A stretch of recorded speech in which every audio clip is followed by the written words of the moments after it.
And so because it is so full of the nuts and bolts, that's why I ask you if you have a measuring tape, bring it with you.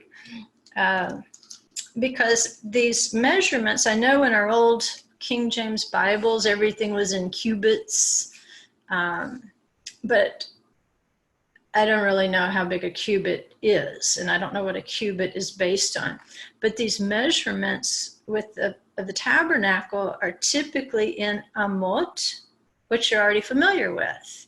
Because remember, the amot, singular is amma, plural is amot.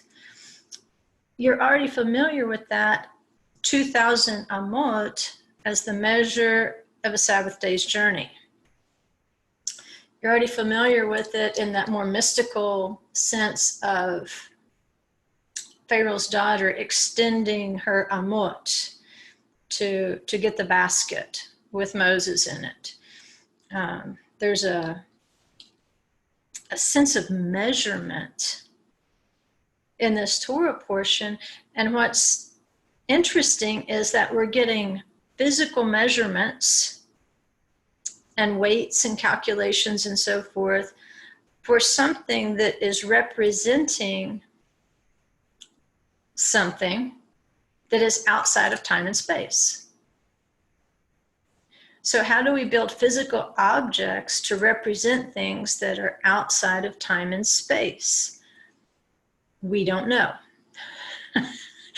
But we do know that we have to look at the physical. That's what Paul said. He says the natural is revealed first, then the spiritual. And so that's what we're going to do today. We're going to just try to walk through the tabernacle in a very physical, natural way and lay that foundation for in the future, because there are more Torah portions like Kitisa and some of the others that are going to have more details. And perhaps once we lay this foundation, we'll be more comfortable in those future Torah portions, looking for those deep mysteries of the text. But if you've already scanned through the portion, you can see that it's more of a summary. And there's certain things missing, like, where's the altar of incense? Where's that? Where's the laver? Where's that? It's not attempting to describe to you every single item that's going to be within the fencing, the woven curtain fencing. But what it gives us, and again, it's not in chronological order, by the way. This is another Torah portion that's not in chronological order. Plus, it also contains one of the 5 passages that the rabbis say cannot be interpreted because it's mysterious and it's grammar, and I can't remember which passage it is. If I run across it, I'll point it out. Even the measurements of it's in the measurement of the menorah, the fabrication, like of the flowers and knobs, as it goes into that detailing of how to arrange the flowers and the knobs. That's where the rabbis say that this cannot be understood exactly. It's a ongoing mystery. But let's just take a very practical view and move through the portion and realize that he's kind of dropping crates of goods in front of us, and they have to be unpacked later. And if there is one deep insight, I'll just go ahead and let's do that up front, because it is interesting. Right up front, he gives us the ark, which we would think would be last. As you're moving in there, the ark with the 2 cherubim, you would think, well, that would probably be the last thing he would tell us about, but it ends up being at the front. So he reveals the end from the beginning. And like I said last night, as Adam and Eve would have been driven out of the garden, the last thing they would have seen would have been the 2 cherubim. And as you go into the tabernacle, there's kind of a restoration. And as you're going in to that inner part, you begin to see the 2 cherubim again. And there's a connotation with the cherubim that I think a lot of the pictures don't give us. I want to go over that, and that's why I've got an overlay. So you can see where all those cherubim were not just on the ark, but woven into the fabric, and how many covers that the tabernacle actually had. It's surprising that the thing could stand with that many covers over the top of it. But if you go back to Exodus 26, let's see, verse 30, I think. Yeah, verse 30. You shall erect the Mishkan according to its manner, as you will have been shown at the mountain. Right? So basically it's saying, I intend to teach you and to show you the order while you're still at the mountain, but it's not something to be put together in stages, like how you typically see a house built. If they're building a house across the street from you, you watch that process as the house goes up. He's saying the Mishkan is not to be built in that manner. First, its various components have to be completed, make all the parts, and then the whole thing goes together at once. So in terms of pulling together the body of Messiah, we get language very similar to that. That basically we are on this time clock. And right now we're all scattered out there. We're all these little mishkans. But at a certain set time, when that fullness of the Gentiles has come in, it's not going to be a gradual assembling of putting it together. Basically, these component parts, the people that have been prepared in that moment, in the twinkling of an eye, it will be raised up. It will be brought together. And so I think, I wanted to point out, at least sticking with our resurrection theme, that hint there at the end of the Torah portion is that this building was not assembled in a typical way. The component parts were assembled wherever they were in the workplace, and then it all comes together at the same time. So going back to chapter 25, it says, this is the portion that you shall take from them: gold and silver and copper and turquoise wool and purple wool and scarlet wool and linen and goat's hair and ram skins that are dyed red and chashim skins, the shittim wood, oil for the light, spices for the anointing oil and for the raising of the smoke of incense, shoham stones, the filling stones for the ephod and for the choshen. They shall make me a sanctuary so that I may dwell among them. And so the whole idea, remember, it's not so that he can dwell in the tabernacle. It's in the building of this tabernacle that he's able to dwell among the people. So there's certain, and I showed this book to the class last night. I think I've shown it to you guys before. It's an expensive book. It's probably around $80. You can get it through ArtScroll. But if you watch ArtScroll sale, if you'll get on their mailing list, sometimes they'll have as much as a half price sale. Everything half price. And they'll typically run their sales around the holidays, around the feast days. So if you put that on your wish list, then you might be able to get it for around half price or find it used, maybe on Amazon or eBay. However you can get it, it's worth it, because the descriptions, like, I'll give you an example. This book here is The Rose Guide to the Tabernacle, and it's a Christian book. The problem is when you get into it, I wanted to use it to use the overlay to show you how the covers work. But as you get into like their interior cutaway, you realize that they've got things out of arrangement. They've got the incense altar right up against the parochet. They do have things on the right side, like menorah here on the left side, and then the bread of the surfaces or the bread of the faces over here on this side. But they've got the incense altar out of place. And if everything is supposed to be just the way that Moses was shown, there's really no excuse for not demonstrating it just the way that it was shown. So when we get over here, we're getting into the more ancient interpretations of, you know, not just this Torah portion, but some of the others. And it'll give you great blown up details. For instance, it'll even give you background on the metals themselves, like the gold. Gold in Hebrew is zahav. Zahav. Silver is like money, it's kesef. And there's a lot of things we can learn about the kesef in this Torah portion, maybe more next year.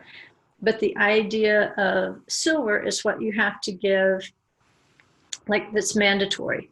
Everybody has to give that half shekel. But the silver that they're supposed to bring in this Torah portion is strictly out of whatever their heart moves them to bring, so that the extra utensils and so forth can be made from it. There's copper, nechoshet. You can hear nachash for snake in the word. So that's how you can remember copper or bronze. Nechoshet, nachash, snake, nechoshet, copper. And those are going to be the three main metals of the tabernacle. Then we've got the turquoise wool, and the rabbis say that the techelet,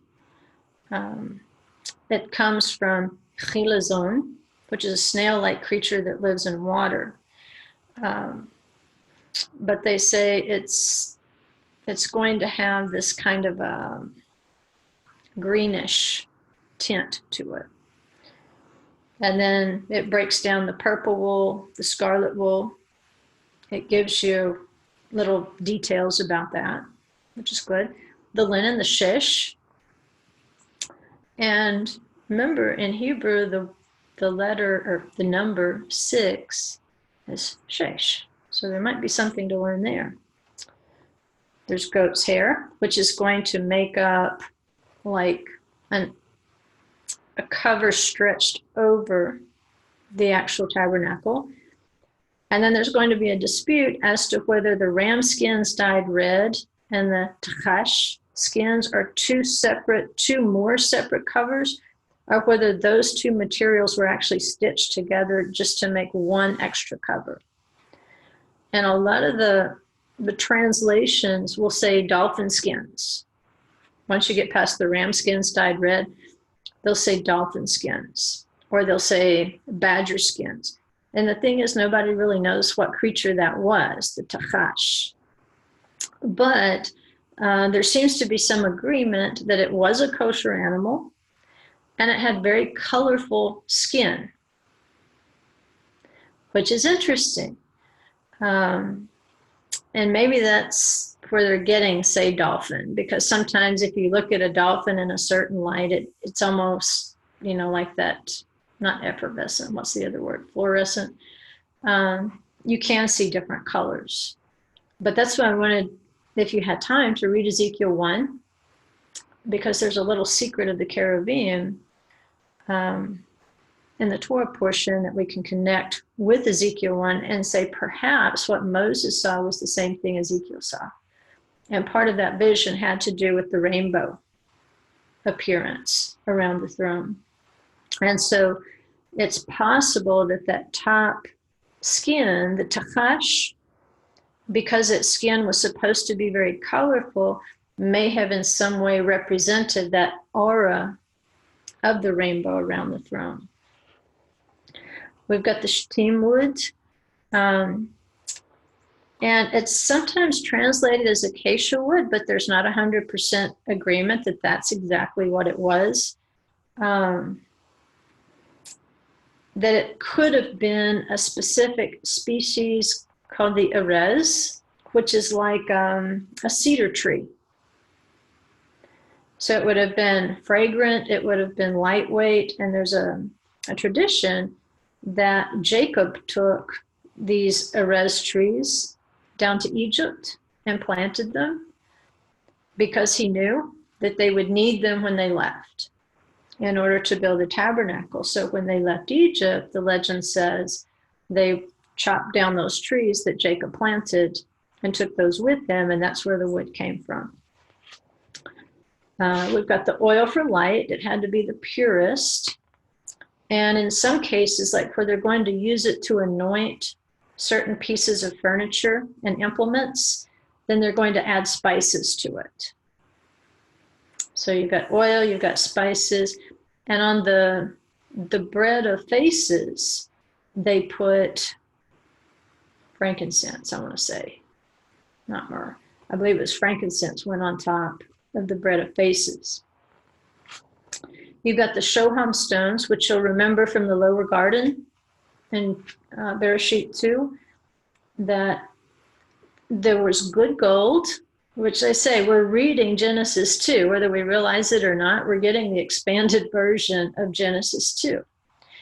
Because remember the Pishon River, that was that outer boundary, they say represented the Nile because of the Pishon that grew around its banks, and they used that Pishon to make the shesh, the linen.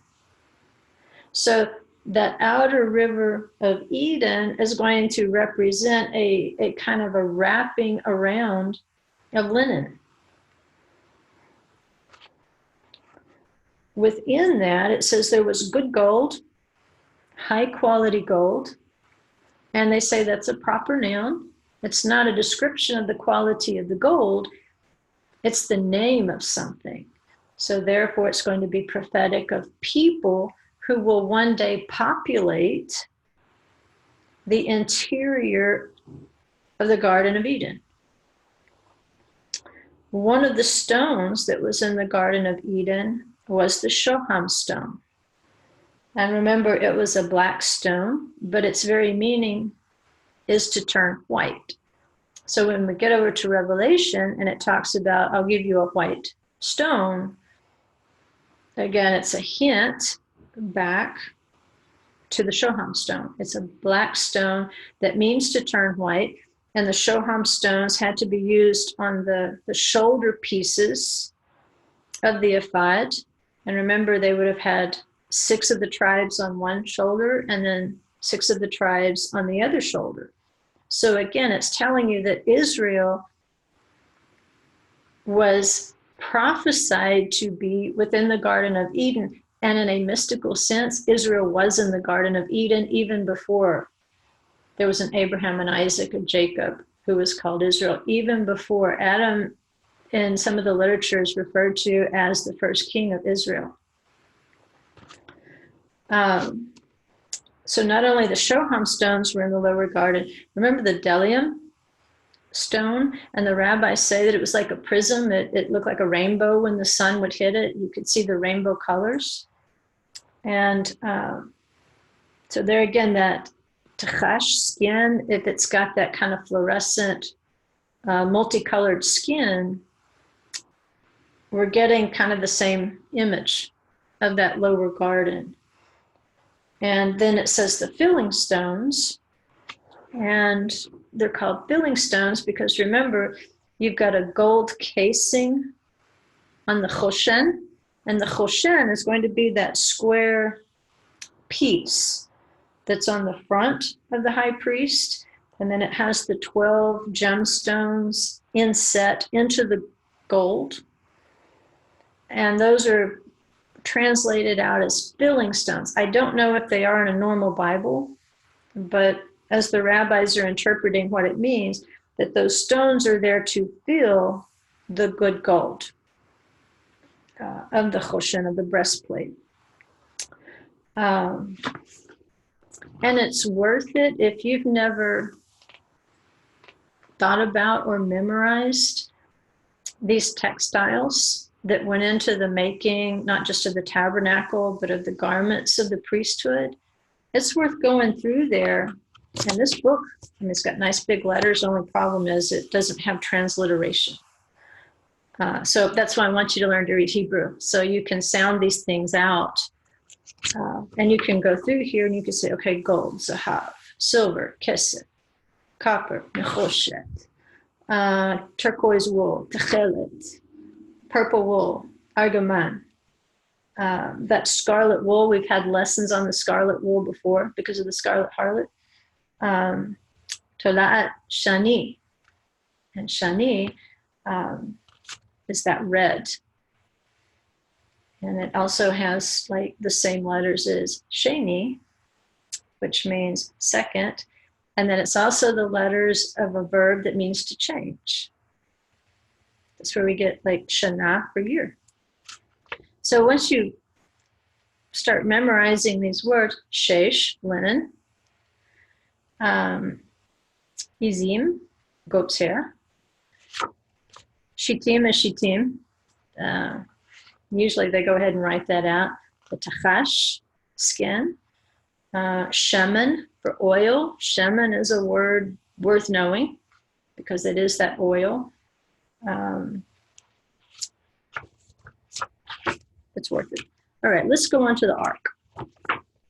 How many of you knew there were 3 arks?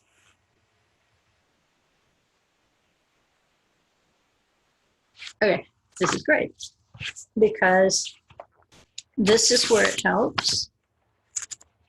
Let me get us on the right page here. Chapter 25, verse 10 says, they shall make an aron. An aron is a cabinet or a box.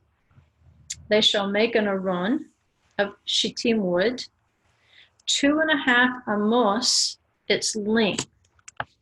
Okay, I'm flinging this measuring tape around.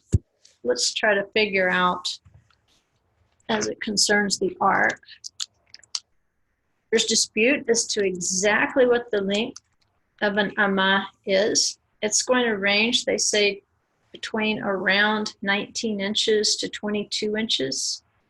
So let's just say 20 inches. Okay, there's 20 inches right there. That would be approximately an amah. So as we're looking at the ark, the cabinet of the ark, it says 2.5 amot, its length. So when you want to imagine how long the ark was, take this approximately 20 inches, we're only approximating, and then you're going to add one more, and then you're probably going to add another 10 inches. So you're going to end up with what, 50 inches, more or less? So I don't know if my measuring tape will go that far. It's about the extent of what I can stretch my arms out. It's my wingspan. And then it says an amah and a half, its height. So let's take 20 inches and add 10. So we get 30. So about like that. Not that big, is it? Once you add the gold, it's going to be heavy. But it's not this huge thing that we think of. But it says you shall cover it with pure gold. From inside and from outside you shall cover it. And you shall make on it a golden diadem all around. So the ark had a crown. And this is where you get the custom, if you've ever been in a synagogue and you've seen them take the Torah scroll out of the ark, a lot of times it'll have very elaborate decorations on the top of the Torah scroll. It'll have a crown. It'll have a breastplate on it.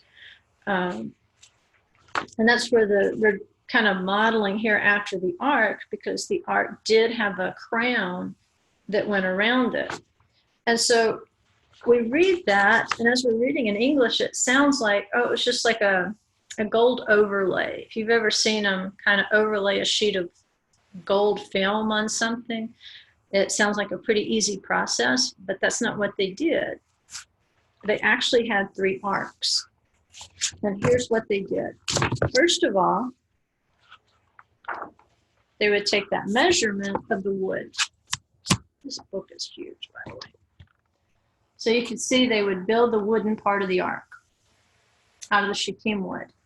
Then what that's going to be is the middle. Then they're going to take a smaller box that's going to fit into this wooden box exactly, and they're going to make this out of gold. So this gold box sets down into the wooden box. And then they make a bigger gold box that exactly fits the dimensions of the outside of the wooden box. And then those fit down into the bigger golden box. So you've basically got a shittim sandwich here. You've got a golden ark on the inside. You've got the wooden ark in the middle. And then you've got the golden box on the outside. And then it all fits down in there together. So you can see how it got really heavy. It wasn't just like a matter of getting some of that gold stuff at the bakery and brushing it on there. That was heavy because you've got 3 arcs in one. And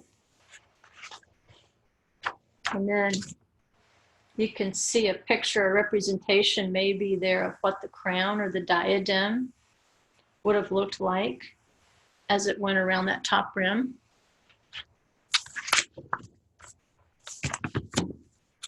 And then, of course, you've got the rings. You have to pour the rings. The rings were actually cast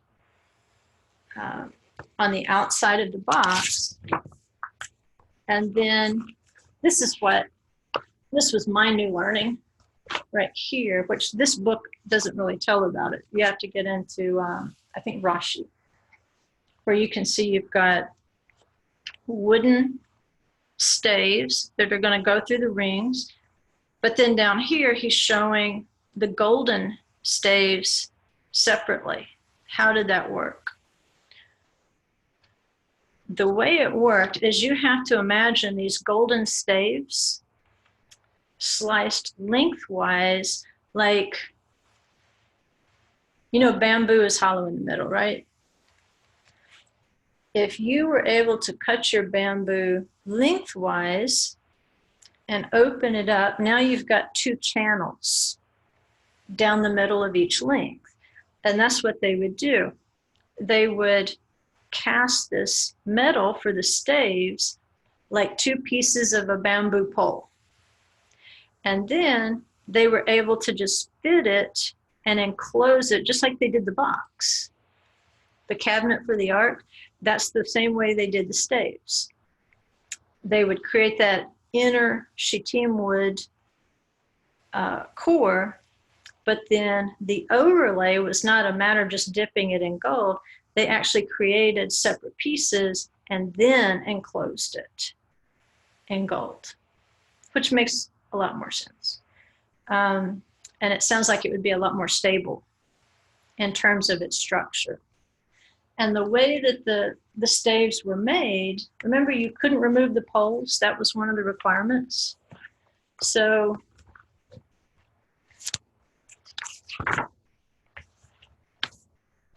you can see here in this illustration, I started to take screenshots and put them on PowerPoints, and then I thought that may be too far for copyright infringement. So I'll just show you the pictures. How the ends of them were bigger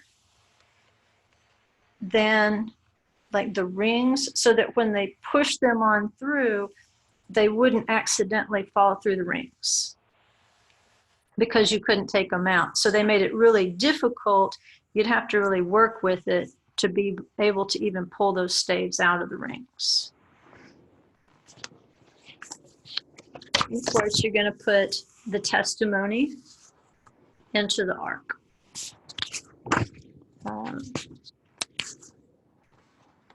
See, we measured that out, so we've got a pretty good idea. And then the lid is going to be, of course, it'll have to match the dimensions. But the lid, it says it's going to be a pure gold, 2.5 amot its length, and an amah and a half its width, so that it matches.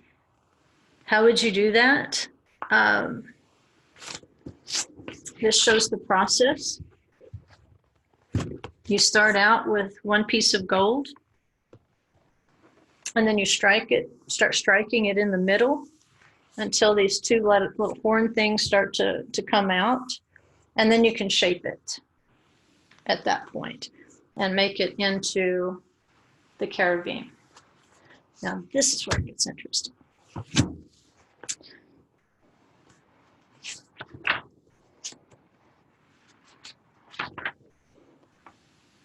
Let's skip ahead to, because these cherubim pop up not just on the ark itself. They're going to pop up on the parochet, and then they're going to actually be the inner skin of the tabernacle itself.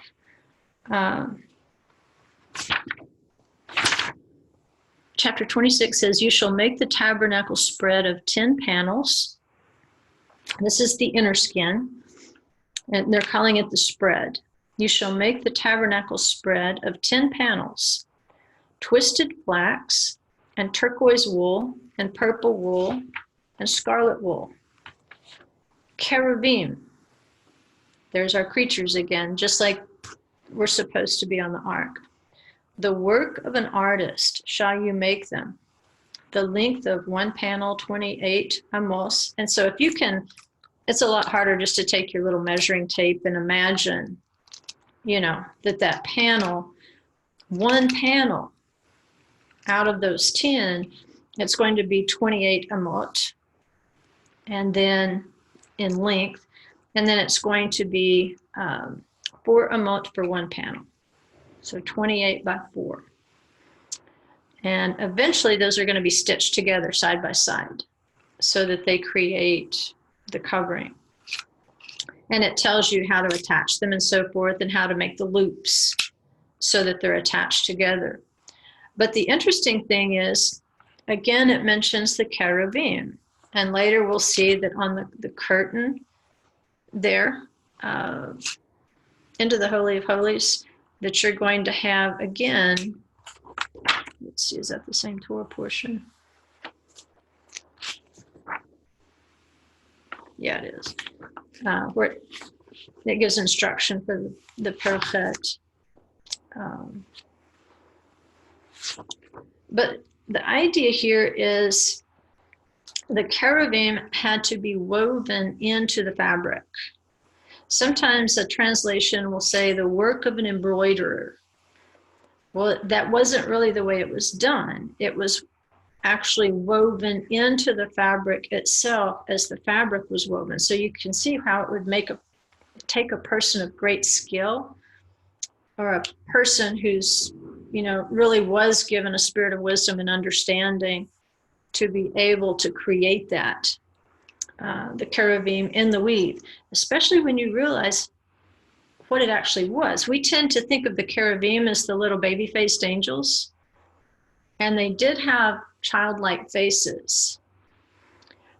But it says, concerning the cherubim, the work of an artist, that says the cherubim were depicted upon the panels as they were woven, but not by means of embroidery, which is needlework. Rather, in the weave itself, on the two surfaces, so front side and back side, or top and bottom, depending on where it's hanging on the tabernacle. That says one picture was on this side and another picture on that.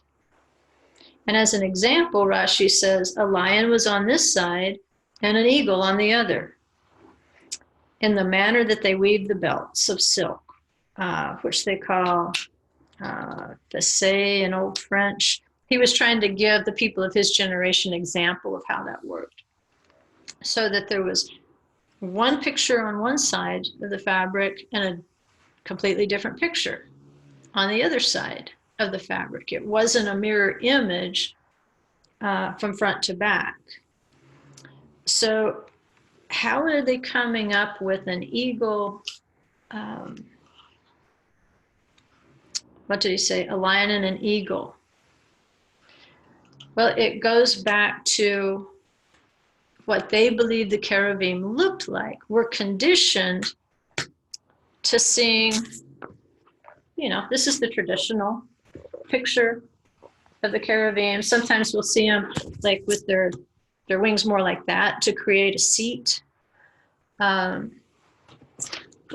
ironically, in this Christian book, I found something that was more like what Rashi is describing. Can you guys see the detail on that? That he's actually drawing the extra wings from Ezekiel. So it would have been more than just, you know, a set apiece. There would have been, what did they have, like 3 sets apiece in Ezekiel. So let's go back to Ezekiel.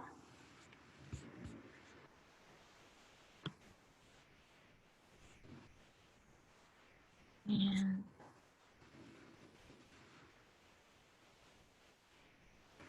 I share this with you, I think.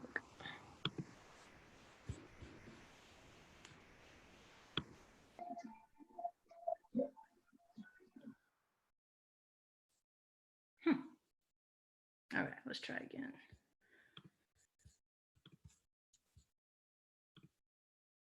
Here we go.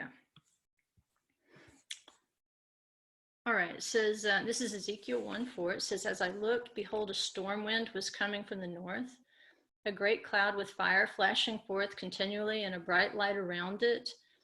And there again, it's describing the same thing they saw at Sinai. And in its midst, something like glowing metal in the midst of the fire. Within it, there were figures resembling 4 living beings, which might explain that glowing metal appearance. And this was their appearance. They had human form. Each of them had 4 faces and 4 wings. Their legs were straight.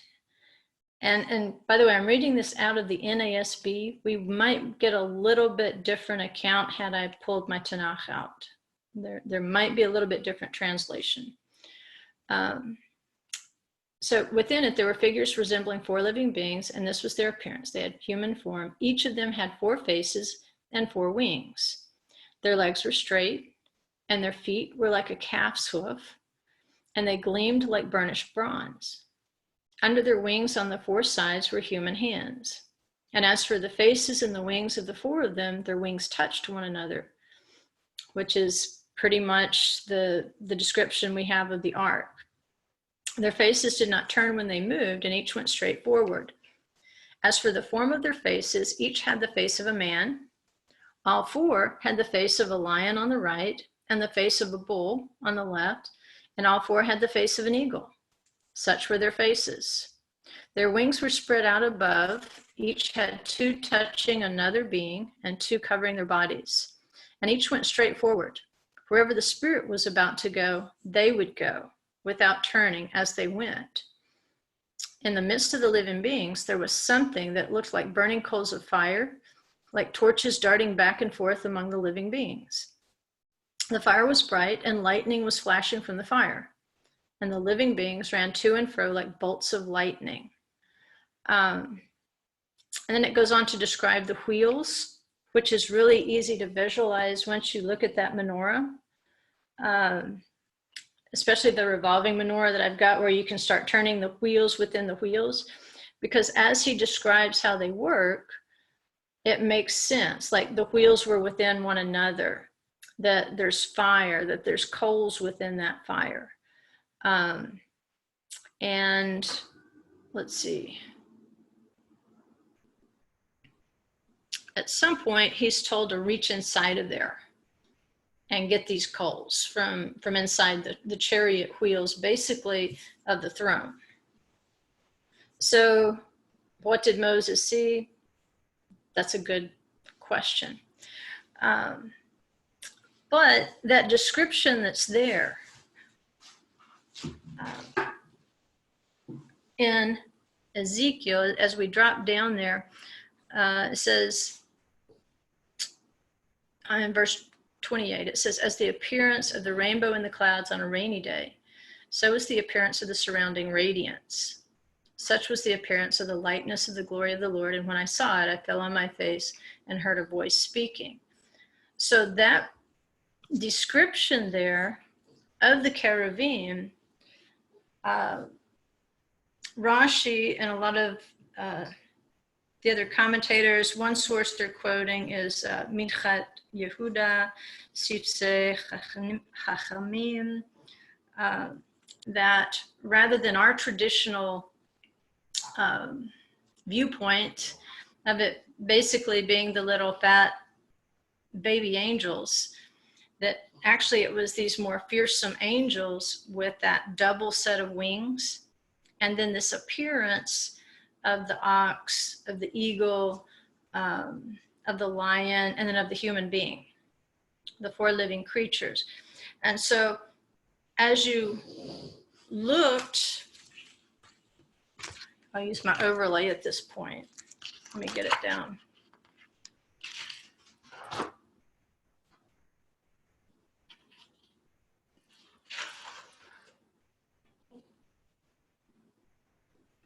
All right, they didn't show it on this one, but you can see, let's say this is the basic tabernacle. Right, as we put that over there, this original skin, this basic inside skin of the tabernacle, it's going to have front and back on its fabric, not just angels as we're used to imagining them. It's going to have, say, the lion on one side and the eagle on the other side, the ox on one side, and the face of a human. And it was, and where they're getting is, I mean, this is traditional, that they did have the faces of children. And that the two cherubim on top of the ark would have actually had the image, one of a male and one of a female, facing one another. But you can also see the levels there again. You've got that initial skin there, but then you keep adding layers in terms of a covering. Like the goat skin, the ram skin dyed red. I don't know if you can see that. Then eventually over the top, like I say, they're not really sure, the Tachash, whether it was sewn together with the other, or if it was two more coverings that went over the top. So you can only imagine the top weight of this tabernacle. Now the outer layers of coverings did not all drape as far down as that inner cover. So anyway, I thought that would help a little bit in terms of maybe our traditional view of what the ark looked like if we would add extra wings. We would get a little bit closer probably to what they looked like. Now the table of the showbread, let's see if you can see this.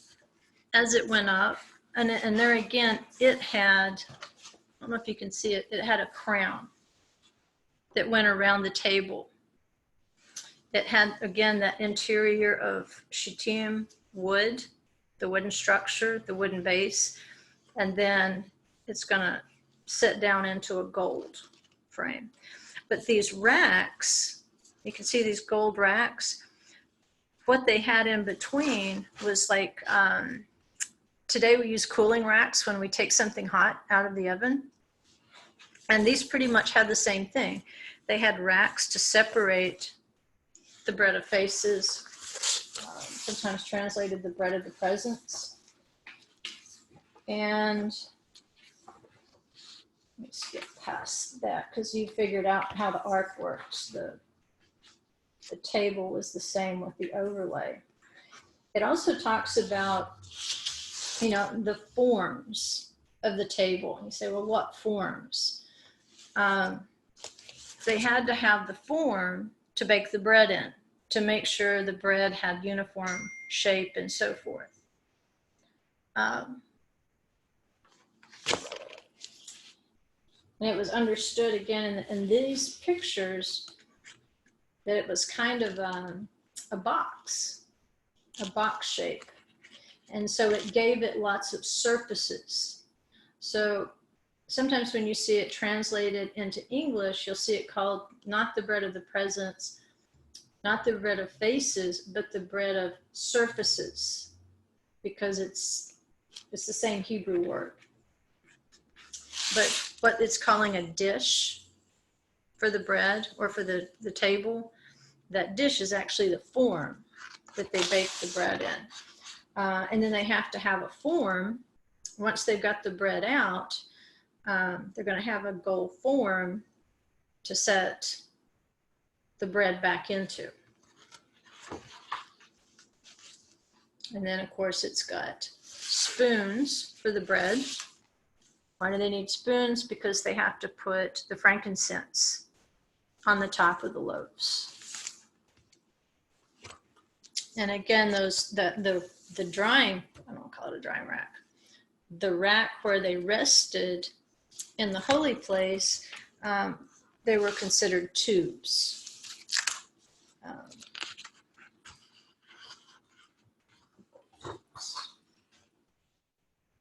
That might be a better picture. You can see the drying racks because they didn't want them to mold. Let's see, and there would be like how they would look. We think of them as being a traditional flour loaf, but apparently they were more like a box. What else do we want to do?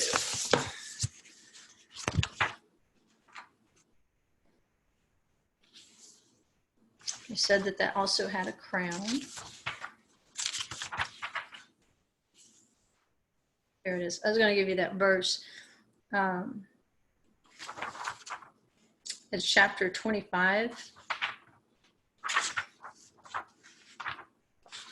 And it says, and on the menorah there are 4 goblets, decorated, its knobs and its flowers. And that, it says, is one of the 5 verses whose proper reading cannot be determined.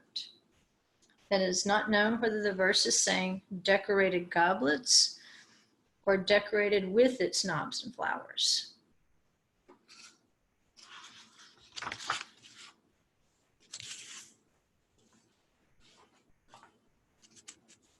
Let's see. And if you have a chance, as you look at the numbers, you'll see a lot of things come in 3s.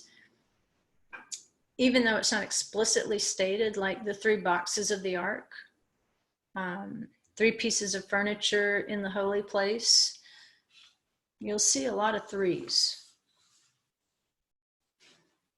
You'll see a lot of 10s because the panel's going in 10s, and then you'll see a lot of 50s with the hooks and so forth, and with your measurements.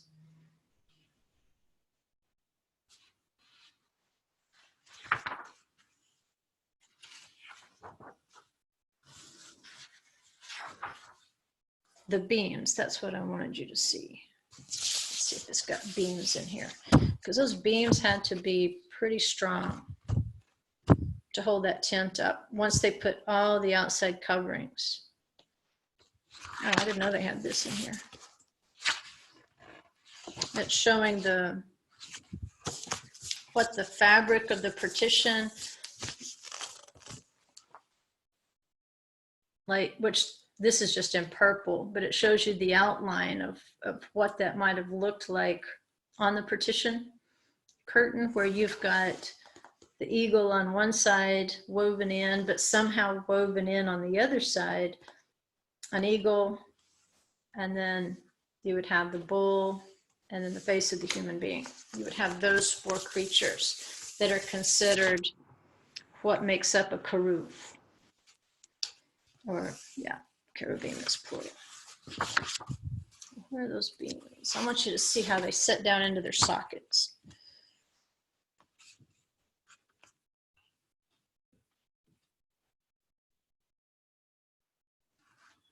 Because they had legs.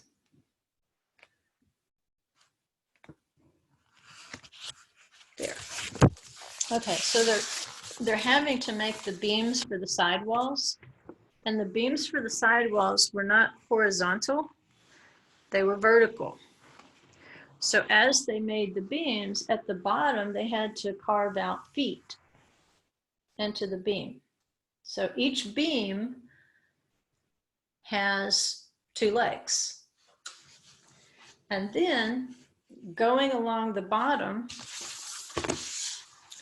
you're going to have what it's calling sockets. And all that is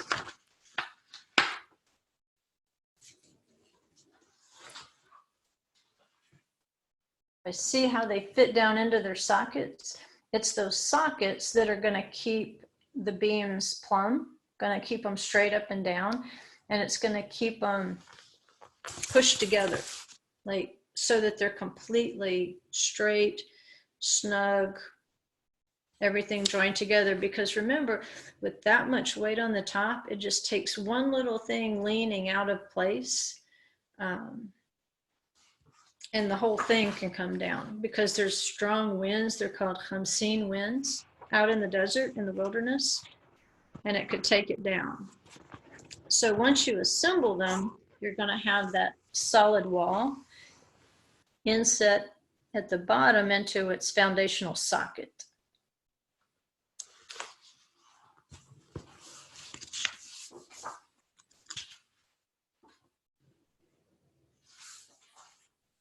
And then, I'm trying to think,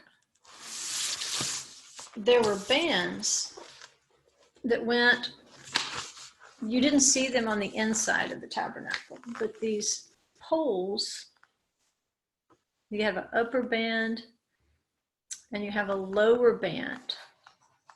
And the way I understand it from this other book, I don't see it in this one. Yeah, here it is.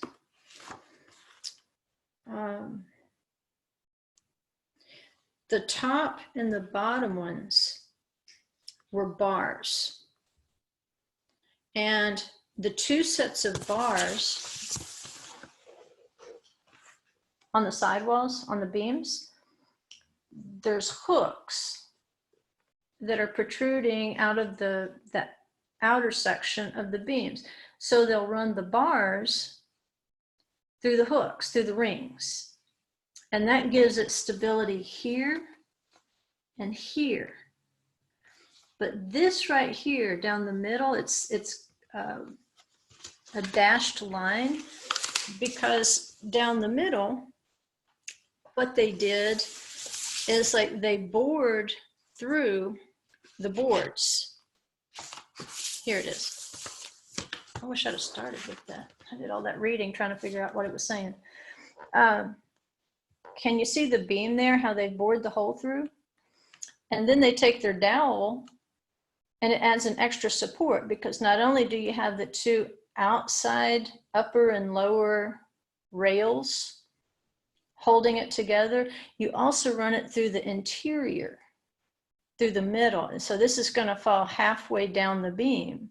So it's got an inner support to keep it plumb in the sockets, and then it's got the upper and lower outer supports to keep it plumb in the sockets. So if everything's in balance, it's going to bear that weight better.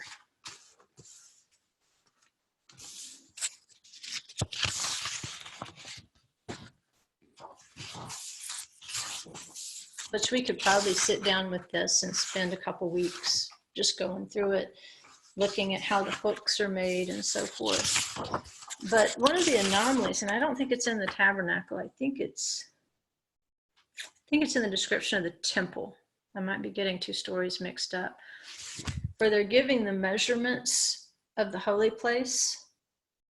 I mean, the Holy of Holies, not the holy place, the Holy of Holies where the ark would sit, they say it took up no space. Because when you measured things out, it wasn't there. It couldn't be where they said it was, because there was nothing there by measurement, which they say is also a picture. You know, when we're looking at the Holy of Holies and we're looking at the ark, when they're saying the ark could not have been in that space because there was no space for that ark to be where it was according to the measurements. I'll try to remember to look that up. I think that's in the temple. One of y'all remembers. If you know and you remember, type it in there. But where the ark would have been sitting in that space, it could not have been. Even though you could see the staves kind of pushing into the curtain, it could not be there, which tells you that the end of the journey, once we go through the outer, I call it a fence, but of course it had curtains. And then the bottom of the curtains had weight, because remember, there's a lot of wind out in the wilderness. The bottom of the curtains have weight, and they actually drove tent pegs through the bottom of them. And they were woven in such a way that the air could pass through them, almost like a netting, so that you've got the security of the tent pegs, but you're also allowing the wind to move through. That gives it stability in two ways. You come through that outer curtain tent, and then you've got that arrangement there. You're going to have to deal with the bronze altar. And the bronze altar had a band. It had a belly band. It had a sash. It divided into upper and lower, so that there's certain instructions about ashes that have to go below the altar or at the side of the altar. And then there's certain things that can only occur from the top. The tabernacle was smaller. The tabernacle altar was smaller than it was in the temple. The temple altar was so big, the priest could walk up there and walk around the rim without getting burned. It was huge. The tabernacle, it may have been our first example of miniaturization. So it took all the big concepts of the temple that they saw when they sang the Song of the Sea. That could be a tongue twister. When they sang the Song of the Sea, if you'll read the content of that, they are seeing the temple that is not built yet. They see it prophetically. It's a prophetic song. So that's why another reason they're seeing it in Revelation, that they are seeing the fulfillment of what they saw at the sea. But making the Mishkan, it doesn't meet the proportions of that. It's a miniaturization, basically, not just of the earthly temple, but trying to represent the greatness of what Moses and perhaps Ezekiel saw when they stepped into that dimension, that spiritual dimension, that human beings just aren't. We can't function in that dimension right now, but one day we will. But that altar, remember, he had told them, don't worship me like the pagans do. He says, you shall make me an altar of earth. You say, well, okay, if we're supposed to make the altar of earth, then what's up with this brazen altar?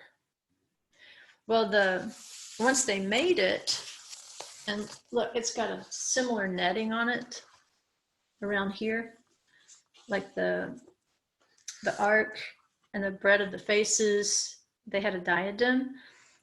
Well, it has this belt here, and it's like a netting. It's like a metal netting that went around it, but it was hollow inside. So wherever they set up the copper altar, they would fill the inside with earth. That was important somehow. So that may not have been as heavy as we thought it was. Let's see if there's anything else. They'll give us the Mishkan too had a ramp. It wouldn't have been as big as what stood in the temple.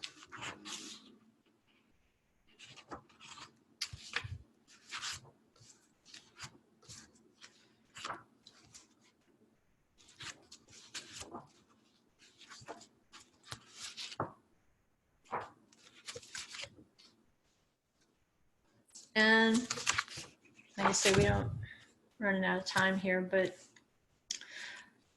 one thing that I saw in a little snippet of about the Torah portion was from a rabbi in Israel. And it was just like a little 3-minute thing. But he said that this Torah portion is a lesson to our politicians today and our spiritual leaders today. Anybody who's in a position of leadership. This is a lesson because the high priest had to wear special clothes to work. And when you go to work and you're in leadership, you wear special clothes. And those clothes send signals to the people you lead. And one of the things about the high priest garment that was different from everybody else's, of course, was not just the choshen and the ephod, but he wore a crown that said, "Holy to Hashem." And then he had the bells on the bottom of his garment so people could hear him and people knew that he was set apart. And so there's a certain expectation that went with that leadership, with holding that position. That number one, you're living a life of holiness, a life of being set apart, and you're to be heard. And you really can't hide what you're doing. When people know that you are in leadership, that you are consecrated for service, and everything you do will tinkle a bell. There is nothing you can hide. You're going to make noise wherever you go. And so if you are not fully prepared to live that life of holiness, especially in an age where everybody has an iPhone and they're going to take a picture or make a recording of what you do and what you say, or dig up an old yearbook, right? Once it's on the internet, it never goes away. We've got to be careful if we're bearing that holy name. People know that we're set aside, set apart from them. That's what those precious people at that church week before last said, "You're different from us, aren't you?"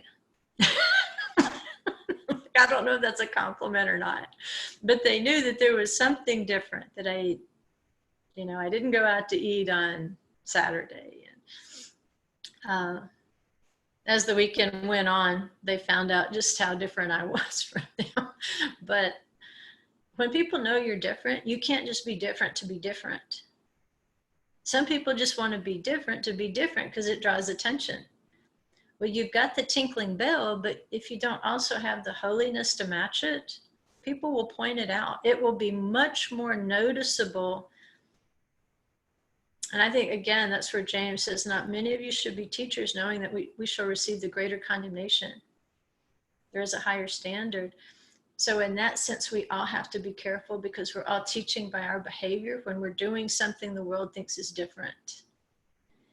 And if we say it's because of these holy words that I am who I am, that I do what I do,